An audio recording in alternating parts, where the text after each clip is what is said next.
Hello, my name is Mr. Mete. I'm your son's Human Geography 12 experience teacher. Experience, yes, I like to consider my course as an experience. I like to ask you and your son to think of human geography and think of this course for this year as an experience. We will have discussions together and have conversation together. We will have laughs together. We will learn together. We will grow together. We will respect one another. We will go through ups and downs together. We will build a class camaraderie together. And it is something that I hope that they take with them along with the curricular competencies for a very long time. Human geography is a course that is very close to home and close to my heart. The overall goal of human geography is to introduce students to the study of geography as a social science by emphasizing the relevance of geographic concepts to human problems. What does that mean? In a nutshell, the goal here is to help your son understand the world in a different way. Geography is everything, and everything is geography. Geography is an extremely important course for students. It helps them build worldviews that are different and that are more complex than those who haven't taken a geography course. Not saying that worldviews from other students aren't valid, but I am just different after taking a human geography course. I've once read that human geographers have a Jedi mind, and meaning that we think differently and see things a little bit differently than most people do.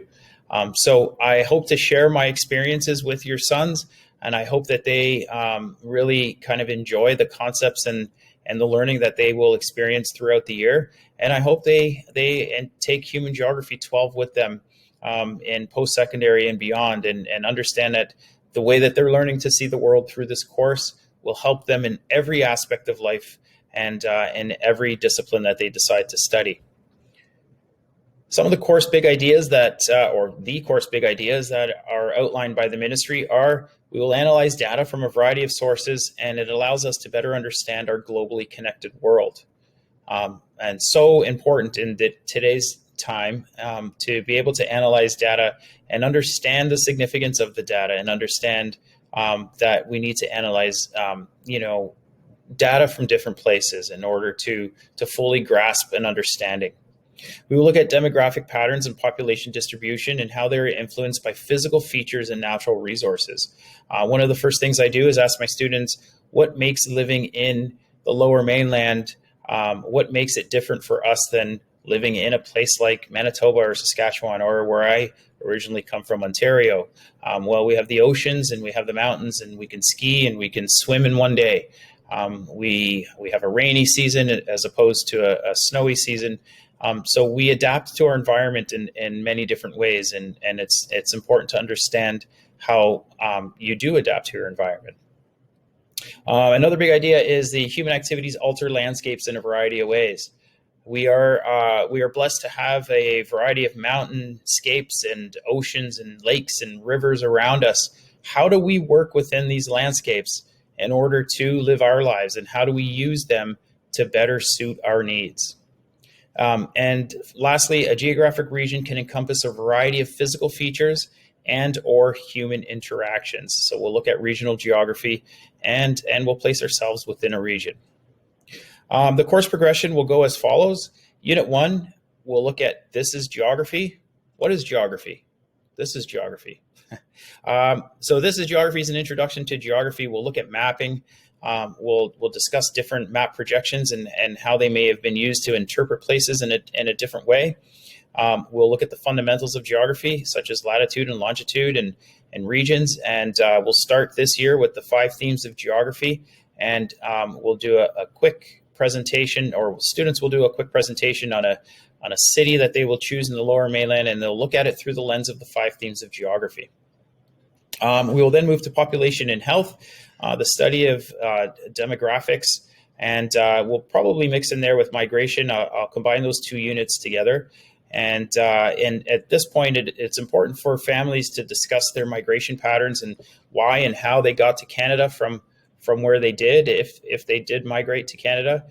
Certainly most of our ancestors did. And so my students and your sons will probably ask you at some point to help uncover the mysteries of their migration pattern.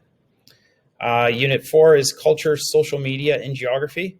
So again, we will look at culture, pulp culture, and folk culture, and I'll have students look at the cultural landscape of the areas that they mostly inhabit and are familiar with, and then we can analyze what the cultural landscape of your neighborhood or your route to school looks like, and what does that mean, and how can we decipher what type of demographic lives in that area.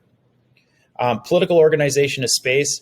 That is the Unit 5, and it's a great unit that discusses how the politics and geography, help us understand political powers and help us understand military powers, and we'll look at what is the most feasible state shape, which is a country shape, and how it is easier to defend a state shape that has limited borders, but it's difficult to defend a state shape that is encompassed by another country. We'll look at rural land use and industrialization and economic development in the latter part of the year. And then we will try to understand how a place, a state goes from predominantly rural to hopefully developed economically. Within all this, we'll look at the demographic transition model. We'll look at several models throughout the year, and your sons will be adept at being able to explain those to both you and me. Assessment evaluation, as you will begin to notice, the assessment evaluation looks a little bit different this year. We are focused more on the curricular competencies as outlined by the social studies curriculum. And so 33% of this course is based on significance and evidence, 33% is based on comparison and investigation, and 33% is perspective and ethical judgments, with 1% falling somewhere within those. As the year goes on, I'll make one of these bins worth 34%. And what does that all mean? So significance in geography sense is a sense of place. And so we will assess the significance of places by identifying the physical and or human features that characterize them. So again, just like the looking at the cultural landscape, we will understand the cultural landscape by identifying features that characterize them. And then be able to, you can almost pinpoint exactly when and where and how something was developed just by looking at the landscape. We'll assess a variety of narratives and accounts and contradictions and maps and data and interpretations. And the one thing that I think students are surprised by are the different map projections and how map projections are interpreted differently when you take a map or you take a globe and you project it onto a flat surface. And there's several different ways to do that, and each way has an interpretation that is somewhere is scaled incorrectly. And so these were used in historical times to make countries look larger than they actually are in order to invoke fear or to invoke power. We'll assess a variety of interpretations and geographic evidence after investigating different perspectives, reliability of sources, and adequacy of evidence. So that would any of the projects or assignments that would fall into that category are the ones that will touch on those curricular competencies. Comparison and contrasting, so looking at patterns and trends.